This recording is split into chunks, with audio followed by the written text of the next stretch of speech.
Hello everyone, welcome back to my video. So today we are going to start simple interest first chapter, first unit of BMST class 12. So सबसे पहले हम लोग को ये important है कि simple interest किस पे कैलकुलेट होता है. तो simple interest is calculated on the initial sum borrowed, और जिसको हम लोग प्रिंसिपल भी कहते हैं, throughout the specified period. जितना पीरियड के लिए पैसे लिए हो उस पर सिंपल इंटरेस्ट कैलकुलेट होता है और ये इनिशियल सम पे ही होता है. Then the interest obtain is called simple interest. तो सिंपल इंटरेस्ट का फॉर्मूला होता है principal into rate of interest into period, जिसको हम लोग बोलते हैं number of years expressed in years by 100. And the sum of money which the person borrows is called the principal. The principal and the interest taken together is called the amount. तो मतलब principal जो हम लोग पैसा बोरो करते हैं और उसके साथ जो इंटरेस्ट देते हैं उन दोनों को मिला के होता है अमाउंट. तो सबसे पहले अमाउंट का इसलिए होता है प्रिंसिपल प्लस इंटरेस्ट फॉर्मूला, मतलब P into I is equals to amount. और प्रिंसिपल को सम ऑफ मनी भी बोलते हैं. तो क्वेश्चन में सम ऑफ मनी भी आ सकता है और प्रिंसिपल भी आ सकता है और इनिशियल सम बोरोड भी आ सकता है.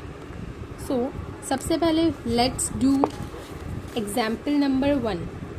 सो in the example number 1 it is given a man borrowed ₹15,000, मतलब 15,000 the principal from a bank at 12% per annum. Rate of interest is 12% for 2.5 years. 2.5 years को हम लोग कन्वर्ट करें तो हम लोग का आ जाएगा 5/2. ओके, द फॉर्मूला होता है P into R into T by 100, और T के जगह हम लोग N भी लिख सकते हैं. So here we do the sum 5/2 P into R into T. When we calculate the answer comes 4,500 is interest, और अमाउंट हो जाएगा हम लोग का simple interest plus principal 15,000 plus 4,500. इसीलिए जब हम लोग रिटर्न करेंगे तो वो अमाउंट होगा 19,500. तो similarly we can do the example number 2, 3, 4, 5 and so on. So in example number 2 it is given find the simple interest on rupees, मतलब प्रिंसिपल है 4,500 फ्रॉम जनवरी 4, 1985 टू 30 मई 1985. तो इसके लिए हम लोग को सबसे पहले इन मंथ से लेके इस मंथ तक के बीच का डेज़ को फिर हम लोग को 365 से डिवाइड करके हम लोग को लेकर आना है इसको ईयर में. तो इसमें हम लोग कर सकते हैं कि जनवरी में बचा 27 डेज़, फिर फरवरी में 28, और फिर 31, 30.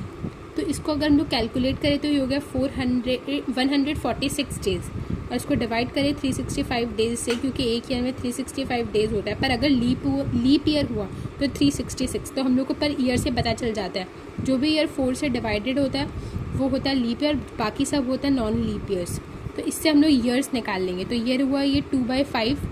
फिर इसका rate of interest already 5% given है.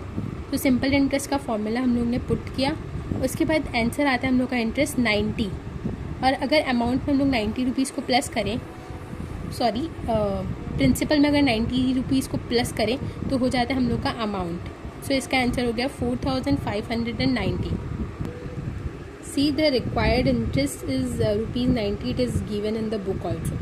सो in the next video we will do example number 3, 4 and 5